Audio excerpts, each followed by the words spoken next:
నమస్తే welcome to special drive. America ఇరాన్లు దేశాలు అణు చర్చల విషయంలో ముందడుగేశాయి. ఇరు దేశాల ప్రతినిధులు ఒమాన్ వేదికగా సమావేశమయ్యారు. తొలి విడత చర్చలైతే ముగిశాయని, ఇరుపక్షాలు వచ్చే వారం మరిన్ని చర్చలు నిర్వహించనున్నట్లుగా ఇరాన్ అధికారిక మీడియా వెల్లడించింది. ఒమన్ విదేశాంగ మంత్రి సమక్షంలో అమెరికా ప్రత్యేక ప్రతినిధి స్టీవ్ విట్కాఫ్, ఇరాన్ విదేశాంగ మంత్రి అబ్బాస్ అర్గ్చీలు క్లుప్తంగా మాట్లాడుకున్నారని తెలిపింది. దశాబ్దాలుగా వివాదాలు కొనసాగుతున్న వేళ ఇరు దేశాల ప్రతినిధుల మధ్య ప్రత్యక్ష సంభాషణను సూచిస్తోంది.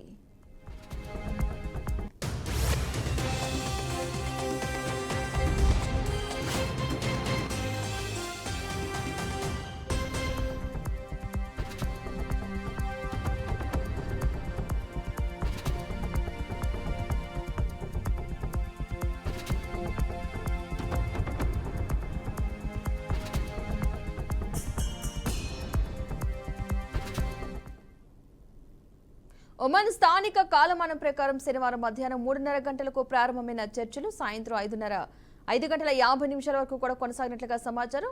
పరోక్ష చర్చలు ప్రారంభమైనట్లు ఇరాన్ విదేశాంగ శాఖ అధికార ప్రతినిధి ఇస్మాయిల్ బఘేయి ధృవీకరించారు. తమ దేశ ప్రయోజనాలు కాపాడుకోవడమే అత్యంత ముఖ్యమన్నారు. ఇది ఇలా ఉండగా న్యూక్లియర్ డీల్ను అంగీకరించకపోతే సైనిక చర్యకు దిగుతామని అమెరికా అధ్యక్షుడు డొనాల్డ్ ట్రంప్ ఇటీవల స్పష్టం చేసిన విషయం కూడా తెలిసిందే.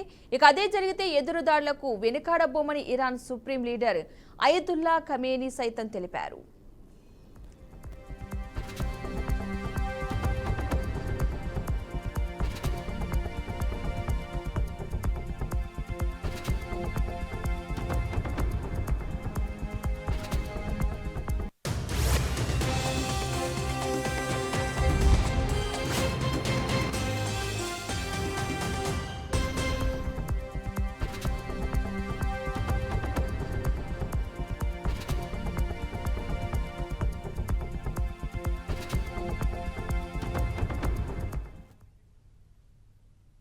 ట్రంప్ మొదటిసారి అధికారంలో ఉన్నప్పుడు ఇరాన్తో సంబంధాలు అంతంత మాత్రంగానే సాగాయి. ఆయన అధ్యక్షుడిగా ఉన్న సమయంలోనే 2018లో అణు ఒప్పందం గురించి అగ్రరాజ్యం వైతొలగింది, టెహ్రాన్పై ఆంక్షలు విధించింది. అప్పటి నుంచి ఎన్నో ఏళ్లుగా పరోక్ష చర్చలైతే విఫలమయ్యాయి. ఈ క్రమంలోనే మరోసారి అణు ఒప్పందం కుదుర్చుకునేందుకు ట్రంప్ ఇటీవల సంసిద్ధత వ్యక్తం చేశారు. ఈ విషయంలో ఇరాన్తో చర్చలు జరిపేందుకు ప్రాధాన్యం ఇస్తానని తెలిపారు. అయితే ప్రత్యక్ష చర్చలకే ముందుకొస్తామని పెజేష్కియాన్ ప్రభుత్వం అయితే తెలిపింది. ఈ క్రమంలోనే తొలి భేటీ అయితే జరిగింది.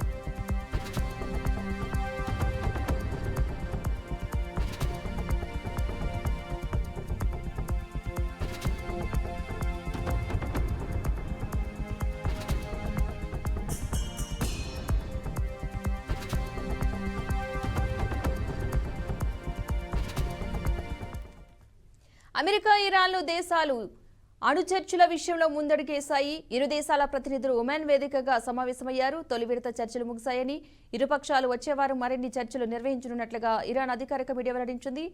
ఒమన్ విదేశాంగ మంత్రి సమక్షంలో అమెరికా ప్రత్యేక ప్రతినిధి స్టీవ్ విట్కాఫ్, ఇరాన్ విదేశాంగ మంత్రి అబ్బాస్ అరగ్చీలు క్లుప్తంగా మాట్లాడుకున్నారని తెలిపింది. దశాబ్దాలుగా వివాదాలు కొనసాగుతున్న వేళ ఇరు దేశాల ప్రతినిధుల మధ్య ప్రత్యక్ష సంభాషణను ఇది సూచిస్తోంది.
ఒమన్ స్థానిక కాలమానం ప్రకారం శనివారం మధ్యాహ్నం 3:30 గంటలకు ప్రారంభమైన చర్చలు సాయంత్రం 5:50 వరకు కొనసాగినట్లుగా సమాచారం. పరోక్ష చర్చలు ప్రారంభమైనట్లు ఇరాన్ విదేశాంగ శాఖ అధికారిక ప్రతినిధి ఇస్మాయిల్ బఘేయి ధృవీకరించారు. తమ దేశ ప్రయోజనాలు కాపాడుకోవడమే అత్యంత ముఖ్యమన్నారు. ఇదిలా ఉండగా న్యూక్లియర్ డీల్ను అంగీకరించకపోతే సైనిక చర్యలకు దిగుతామని అమెరికా అధ్యక్షుడు డొనాల్డ్ ట్రంప్ ఇటీవల స్పష్టం చేసిన విషయం తెలిసిందే. అదే జరిగితే ఎదురుదాడులకు వెనుకాడబోమని Iran supreme leader Ayatollah Khamenei సైతం తెలిపారు.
ట్రంప్ మొదటిసారి అధికారంలో ఉన్నప్పుడు ఇరాన్తో సంబంధాలు అంతంత మాత్రంగానే సాగాయి.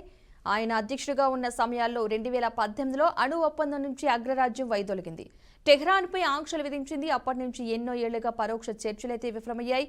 ఈ క్రమంలోనే మరోసారి అణు ఒప్పందం కుదుర్చుకునేందుకు ట్రంప్ ఇటీవల సంసిగ్ధత వ్యక్తం చేశారు. ఈ విషయంలో ఇరాన్తో చర్చలు జరిపేందుకు ప్రాధాన్యం ఇస్తానని తెలిపారు. అయితే ప్రత్యక్ష చర్చలకే ముందుకొస్తామని పెజెష్కియాన్ ప్రభుత్వం తెలిపింది. ఈ క్రమంలోనే తొలి భేటీ అయితే జరిగింది.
అమెరికా, ఇరాన్ దేశాలు అణు చర్చల విషయంలో ముందడుగు వేశాయి. ఇరు దేశాల ప్రతినిధులు ఒమన్ వేదికగా సమావేశమయ్యారు. తొలి విడత చర్చలు ముగిశాయని, ఇరుపక్షాలు వచ్చే వారం మరిన్ని చర్చలు నిర్వహించనున్నట్లుగా ఇరాన్ అధికారిక మీడియా వెల్లడించింది. ఒమన్ విదేశాంగ మంత్రి సమక్షంలో అమెరికా ప్రత్యేక ప్రతినిధి స్టీవ్ విట్కాఫ్, ఇరాన్ విదేశాంగ మంత్రి అబ్బాస్ అర్గ్చీలు క్లుప్తంగా మాట్లాడుకున్నారని తెలిపింది. దశాబ్దాలుగా వివాదాలు కొనసాగుతున్న వేళ ఇరు దేశాల ప్రతినిధుల మధ్య ప్రత్యక్ష సంభాషణలను ఇది సూచిస్తోంది.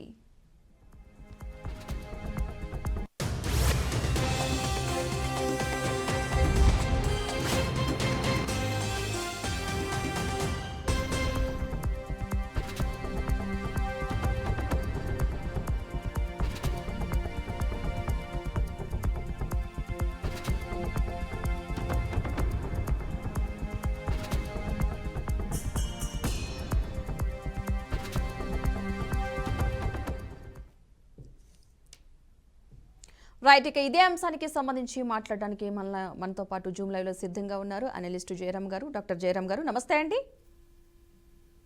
జయరామ్ గారు మీ వాయిస్ రావట్లేదు, అన్మ్యూట్ చేయండి.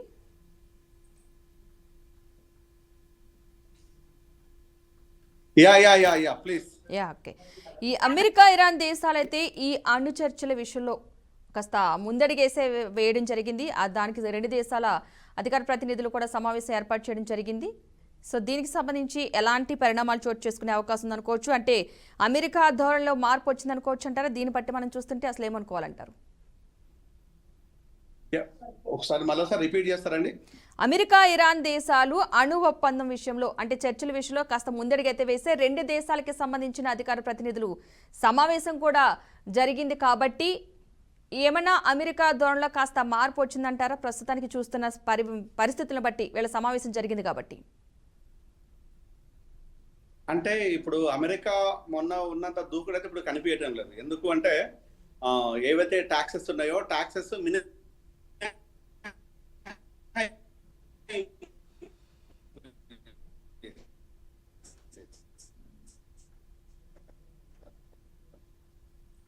అంటే అన్ని దేశాలకు మినహాయించేసి ఒక మన చైనాకు అమెరికా ఇప్పుడు చేయాల్సింది ఏంటంటే ఇవన్నీ ఊకతంపుడు ఉపన్యాసాలు ఇచ్చేది కాకుండా ఒక స్పష్టమైన అంటే అక్కడ ఉండే ఇండియన్స్ విషయంలో కావచ్చు, ఇతర దేశస్తుల విషయంలో కావచ్చు, ఎవరైనా ఫారినర్స్ అమెరికాలో ఉండే ఫారినర్స్ విషయం లోపల ఒక స్పష్టమైన దాన్ని తీసుకొని రావాలనే దాన్ని చాలా ఇంపార్టెంట్. ఇక అణు ఒప్పంద విషయానికి వచ్చినప్పుడు అణు ఒప్పందాలు అనేటివి దీన్ని WHO కానీ ఇతర దాని కానీ లేదనుకుంటే ఐక్యరాజ్య సమితి కానీ ఇవన్నింటికి లోబడి మాత్రమే చేయాలి తప్పితే ఎవరి ఇష్టానుసారంగా వాళ్ళు చేయడానికి అయితే ఉండదు. సో ఈ అంశాలు ఏదైనా ఉన్నా కూడా ముఖ్యంగా సివిలియన్స్, కామన్ సివిలియన్స్ చాలా ప్రయారిటీ కాబట్టి ఆ ప్రయారిటీని దృష్టిలో పెట్టేసుకొని ఈ రోజు అమెరికాలో ఉండే అమెరికా సిటిజన్స్ ఒరిజినల్ అమెరికన్ పౌరులు కూడా ఈ రోజు ట్రంప్ విధానాన్ని వ్యతిరేకించేసి లక్షల మంది రోడ్డు మీదకి వచ్చి వ్యతిరేకించేసి ఆ వ్యతిరేకతకు ఆ నిరసన తెలియజేస్తే ఆ నిరసనకు భయపడే ట్రంప్ ఇప్పుడు వెనకాడగాల్సిన పరిస్థితి ఏర్పడింది.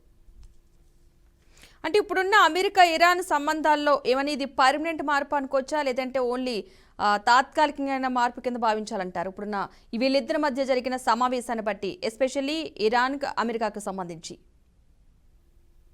అంటే ఇవి మనం పర్మనెంటా టెంపరరా అనే విషయాన్ని చెప్పలేమండి. ట్రంప్ మైండ్ సెట్ ఎట్లుంటుందంటే ఒక బిజినెస్ పర్సన్, తనకు మా ఇంటికి వస్తే ఏమిస్తారు, మీ ఇంటికి వస్తే ఏం చేస్తారు అనే టైప్లో తన బిహేవియర్ అట్లనే ఉంటుంది. ట్రంప్ విధానాలు దాన్ని పూర్తి స్థాయి లోపల ప్రజలేమి దాన్ని కొద్ది రోజులు అంటే ఇంత తక్కువ టైం లోపల ఇంత పెద్ద వ్యతిరేకత అనేది బహుశా అమెరికా ఇన్ని సంవత్సరాలుగా ఏ ప్రభుత్వం మీద ఇంత వ్యతిరేకత రాలేదు. సో ఆ వ్యతిరేకత ఉంది అంటే డెఫినెట్ గా ట్రంప్ ఒక అడుగు వెనుకేసి ఆలోచించాల్సిన పరిస్థితి మాత్రం ఇప్పుడు అమెరికా ప్రజలు తీసుకొచ్చేందుకు దానికి నిజంగా అమెరికా ప్రజల్ని అభినందించాల్సిన విషయం. అంటే ఈ ఒప్పందం వల్ల ఆంక్షలకు వేళ తొలగితే కనుక ఆ ఇరాన్ ఆర్థిక వ్యవస్థపై ఎలాంటి ప్రభావం పడే అవకాశం ఉందనుకోవచ్చు? ఇప్పుడు ఒకటండి, ఏదైనా కూడా ఒక దేశాన్ని కాపాడుకోవటం లోపల కానీ అక్కడ పౌరుని బ్రతికించుకోవడం కోసం కానీ దేశము తీసుకునే జాగ్రత్తలు కానీ లేకపోతే మిగతా అంశాలు వ్యాపార సంబంధాలు కావచ్చు లేకపోతే ఇతర ఏ సంబంధాలు కూడా ప్రజలను దృష్టిలో పెట్టుకొని తీసుకోవాలి. అంతే తప్పితే ఇక్కడ ప్రెసిడెంట్స్ ని దృష్టిలో పెట్టుకొని తీసుకునేది ఏది కూడా అది సరి అయిన విధానం కాదు. ఇక ఇరాక్ విషయానికి వచ్చినప్పుడు కానీ అక్కడ ఉండే ప్రజలను దృష్టిలో పెట్టుకొని వాళ్ళకు మంచి జరుగుతుంది అనుకునే దాన్ని ఉపయోగపడే విధంగా ఇటు బోత్ సైడ్స్ ఇద్దరి ప్రజలకు మంచి జరుగుతుంది అనే దాన్ని బోత్ సైడ్స్ ఉపయోగపడే విధంగానే నిర్ణయాలు తీసుకోవాలి తప్పితే వాళ్లకు ఏదో ఇబ్బందులు వచ్చినాయి లేకపోతే వాళ్ళ ఈగో దెబ్బతిన్నది లేకపోతే ఇతర ఇంకేదో ఇంటర్నల్ ఎజెండా ఉంది అనే అంశాలను మాత్రం తీసుకోకూడదు. అంటే ప్రత్యక్షంగా కానీ పరోక్షంగా కానీ ఎప్పటికైనా కూడా దేశాల భద్రత అంటే అక్కడ ప్రజల భద్రత, దేశాల అభివృద్ధి అంటే ప్రజల అభివృద్ధి, ఈ రెండు అంశాలను చాలా క్లియర్ గా ఉండాలి. న్యూక్లియర్ డీల్స్ ఎప్పుడు కూడా దాన్ని తీసుకుంటున్నామంటే ఇమీడియట్ గా ఒక కొంత భయభ్రాంతులు అయ్యే అవకాశాలు ఉంటాయి.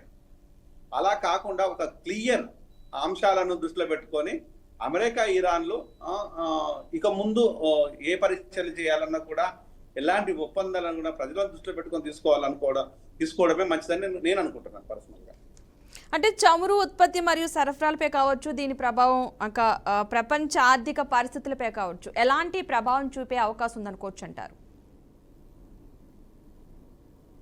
అంటే చమురు ఉత్పత్తులు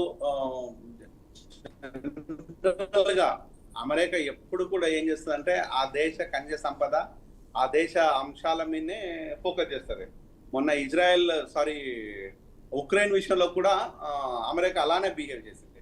అక్కడ ఉండే ఖనిజ సంపద ఏదైతే ఉందో ఖనిజ సంపద మీద కన్నేసేసి దాన్ని అక్కడ వచ్చిన ప్రెసిడెంట్ ని అవమానపరిచింది అనేది మనం అందరం చూస్తుంది. అది వైట్ హౌస్ పిలిచి కూడా ఎప్పుడైనా కూడా ఒక దేశ ప్రెసిడెంట్ ఇంకో దేశానికి వచ్చినప్పుడు తన ఎంతో జాగ్రత్తగా ఎంతో వినయంగా మాట్లాడాల్సిన పరిస్థితి. కానీ అక్కడెక్కడ కూడా అమెరికాకు అలాంటి వినయం కనిపించలేదు. ఒక అహంకార ధోరణితోనే ప్రెసిడెంట్ ప్లస్ వైస్ ప్రెసిడెంట్ మాట్లాడిన విషయము వాళ్ళతో వివాదించడం. ఎందుకు అంటే అక్కడ ఖనిజ సంపద మీద వీళ్ళు కాబట్టి దానికి తను ఒప్పుకోలేదు. ఆ ఒప్పుకోకపోవడానికి సో ఇక్కడ కూడా ఈ చమురు ఉత్పత్తుల మీద కన్నేసేసి మిగతా కొన్ని విషయాలను తీసుకొచ్చేసి జోడించి పెడుతుంటాడు. అంటే అట్లాంటిది కాకుండా ఇరుపక్షాలుగా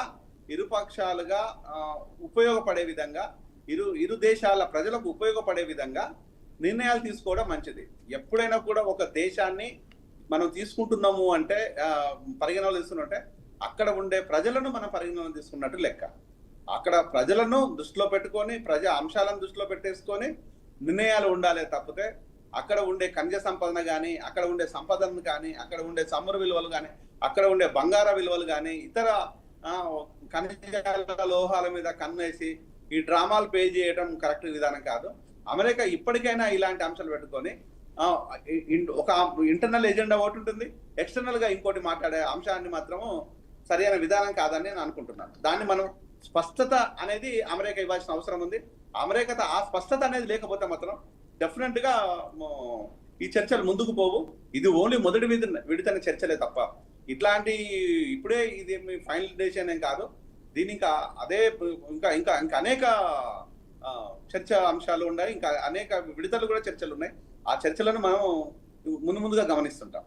అయితే ఇక్కడ మరొక అంశం ఏంటంటే న్యూక్లియర్ డీల్ అంగీకరించకపోతే సైనిక చర్య కూడా దిగుతామని చెప్పేసి డొనాల్డ్ ట్రంప్ అంతకుముందు స్పష్టం చేశారు. సో అదే జరిగితే కనుక ఎదురు దాడులకు మేము కూడా సిద్ధంగానే ఉన్నామంటూ కూడా ఇటు ఇరాన్ కూడా చెప్పడం జరిగింది. సో అంటే ఫ్యూచర్లో ఇది భవిష్యత్తులో శాంతియుతంగా పోయే అవకాశం ఉందనుకోవచ్చు అంటారా? లేదు అల్లకొల్లమయ్యే అవకాశాలు కూడా కనిపిస్తున్నాయి అంటారు ఛాన్సెస్ ఎక్కువగా? ఇది అమెరికాకు ఇరాన్కు ఈరోజు కొత్తగా ఉన్నది కాదు, కొన్ని దశాబ్దాలుగా ఉన్న వైరం. అక్కడ విదేశాంగ మంత్రి అబ్బాస్ కానీ లేకపోతే ఇక్కడ డొనాల్డ్ ట్రంప్ కానీ వీళ్ళు తీసుకునే నిర్ణయాలు ఎట్లుండాలంటే, నేను పదే ఒకటే మాట చెప్పలేను కానీ ప్రజలను అంటే ఈరోజు అమెరికా నేను ఎది చేస్తా అది చేస్తాము అనే విధానం కరెక్ట్ కాదు. మొండి వైఖరి పోవడం ఇరాన్ది కరెక్ట్. ఇరు దేశాల లోపల పట్టు విడుపు కంపల్సరీ ఉండాలి. ఇరు దేశాల ప్రజలను దృష్టిలో పెట్టుకొని తీసుకోవాలి. ఈయనకు కొంచెము ట్రంప్కు అడ్డదిడ్డంగా మాట్లాడతారు. ఎందుకంటే basically is not at all politician కు ఉండాల్సిన ఓ సాఫ్ట్ ఉండదు తన బిజినెస్ యాక్టివిటీ. అంటే ఆ బిజినెస్ యాక్టివిటీ అనేది సరైన విధానం కాదు. అన్ని వేళల్లో బిజినెస్ యాక్టివిటీ పనికి వస్తుంది అనుకోవడం తప్పు.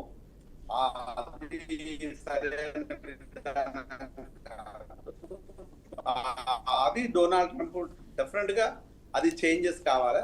భయభ్రాంతులకు గురి చేసేసి తన పబ్బం గడుపుకోవాలనుకోవడం అమెరికా విధానము. ఆ విధానాన్ని అమెరికా డెఫినెట్ గా వెనక్కి తీసుకోవాలి. అంటే ఒక అంతర్జాతీయ సంబంధాల కోణంలో చూసుకున్నట్లయితే కనుక ఎలాంటి ప్రభావం ఉండే అవకాశం ఉందనుకోవచ్చు? ఇది ఇరు దేశాల మధ్యలో అండి.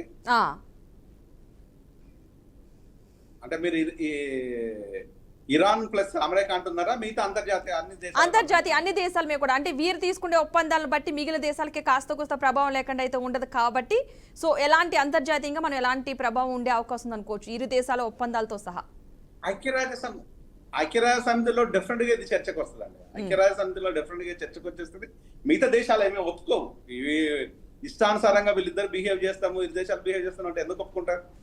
అన్నిదే ఇప్పుడు సోవియట్ ఎందుకు ఒప్పుకుంటది, ఇండియా ఎందుకు ఒప్పుకుంటది, మిగతా యుఏఈ కంట్రీస్ కానీ అదే అరబ్ కంట్రీస్ యుఏఈ కంట్రీస్ కానీ ఇతర లండన్ ఇతర యూకే కంట్రీస్ కానీ చైనా కానీ ఇతర అన్ని దేశాలకు దాని ప్రభావము.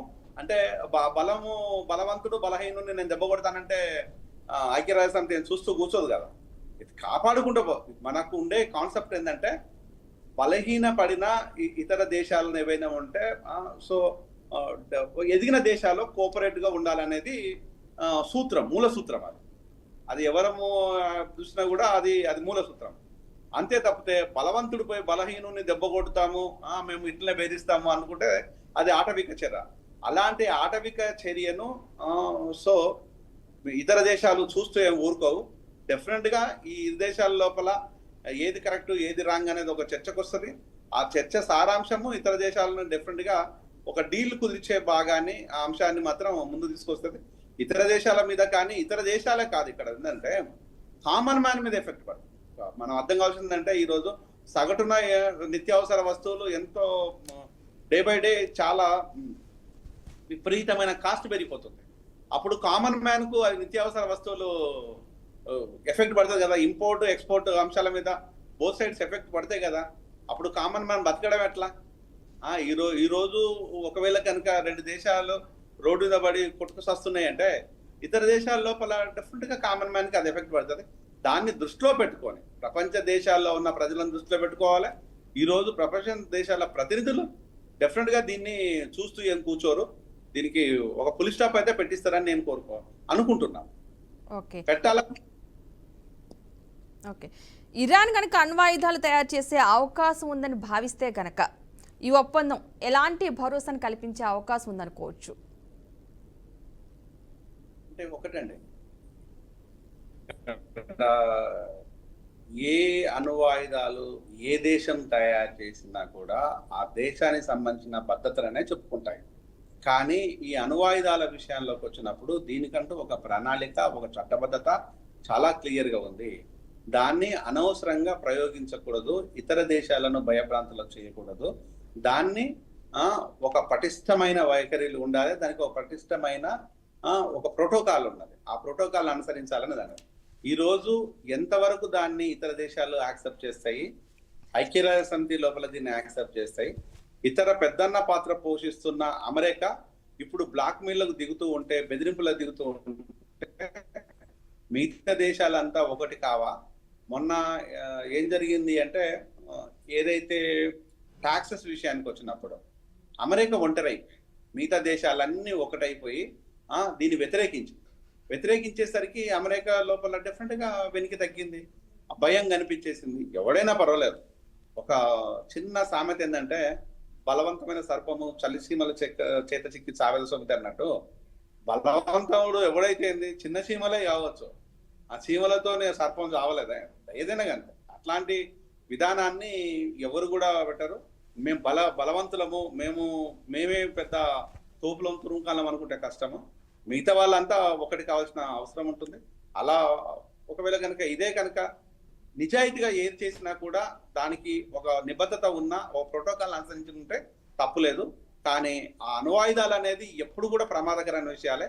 అలాంటి అంశాలు ఉండకూడదనే కోరుకుందాం. Okay, right. థ్యాంక్ యూ అండి జయరామ్ గారు, మంచి విశ్లేషణ అందించారు. మొత్తంగా అమెరికా, ఇరాన్ దేశాలు అయితే అణు చర్చల విషయంలో అయితే ముందుగడిగేసాయని అనుకోవాలి. ఇరు దేశాల ప్రతినిధులు ఒమాన్ వేదికగా అయితే సమావేశమయ్యారు. తొలి విడత చర్చలు అయితే ముగిశాయని, ఇరు పక్షాలు వచ్చే వారం వల్ల మరికొన్ని చర్చలు నిర్వహించనున్నట్లయితే ఇరాన్ అధికారిక మీడియాతో వెల్లడించింది. ఒమాన్ విదేశాంగ మంత్రి సమక్షంలో అమెరికా ప్రత్యేక ప్రతినిధి స్టీవ్ విట్కాఫ్, ఇరాన్ విదేశాంగ మంత్రి అబ్బాస్ అరగచ్చేలు క్లుప్తంగా మాట్లాడుకున్నారని తెలిపింది. దశాబ్దాలుగా వివాదాలు కొనసాగుతున్న వేళ ఇరు దేశాల ప్రతినిధుల మధ్య ప్రత్యక్ష సంభాషణ అయితే ఇది సూచిస్తోంది. మొత్తంగా ఒమన్ స్థానిక కాలం ప్రకారం చూసుకున్నట్లయితే కనుక శనివారం మధ్యాహ్నం 3:30 గంటలకు ప్రారంభమైన చర్చలు సాయంత్రం 5:50 వరకు కూడా కొనసాగినట్లుగా తెలుస్తోంది. పరోక్ష చర్చలు ప్రారంభమైనట్లు కూడా ఇరాన్ విదేశాంగ శాఖ అధికార ప్రతినిధి ఇస్మాయిల్ బఘేయి ధృవీకరించారు. తమ దేశ ప్రయోజనాలు కాపాడుకోవడమే అత్యంత ముఖ్యమన్నారు. ఇక ఇదిలా ఉంటే న్యూక్లియర్ డీల్ ను అంగీకరించకపోతే సైనిక చర్యకు దిగుతామని అమెరికా అధ్యక్షుడు డొనాల్డ్ ట్రంప్ ఇటీవల స్పష్టం చేసిన విషయం కూడా తెలిసిందే. ఒకవేళ అదే జరిగితే గనక ఎదురుదాడులకు వెనకాడబోమని అటు Iran supreme leader Ayatollah Khamenei కూడా సైతం తెలపడం జరిగింది.